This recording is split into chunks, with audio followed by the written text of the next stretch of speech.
అష్టోత్తరంలో ఉన్నటువంటి 67వ నామము వాణి గాయత్రి సావిత్రి సన్నుతాయ నమో నమః.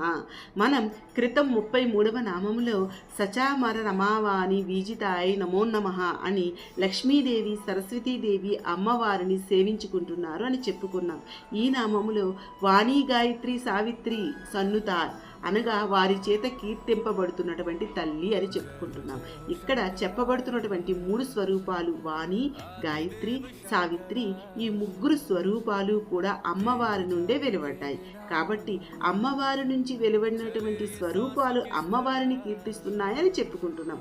దీనిలో ఆంతర్యం ఏమిటంటే అమ్మవారు సాక్షాత్తు వేదరూపిణి, వేదములో ప్రతిపాదించబడిన అమ్మవారు. ఆమె గాయత్రీదేవి. త్రిసంధ్యలలో అమ్మవారికి 3 నామాలు ఉన్నాయి. ప్రాతకాలం అమ్మవారి పేరు గాయత్రి, మధ్యాహ్న కాలం అమ్మవారి పేరు సావిత్రి, సంధ్యాకాలంలో సరస్వతి రూపమని చెప్పబడుచున్నది.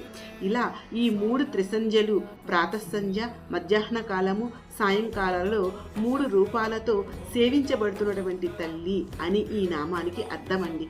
వాణి అనగా సరస్వతి, సాయంకాలాది దేవత, గాయత్రి అనగా ప్రాతకాలానికి అధిదేవత, సావిత్రి అనగా మధ్యాహ్నానికి అధిదేవత. ఈ 3 రూపములతో సన్నుత భాషించబడుతున్నటువంటి కీర్తించబడుతున్నటువంటి వేదమాత కనుక వాణి గాయత్రి సావిత్రి సన్నుతాయ నమో నమః అని భావించుకుంటూ ఈ నామానికి అర్థమండి. ఓం శ్రీ మాత్రే.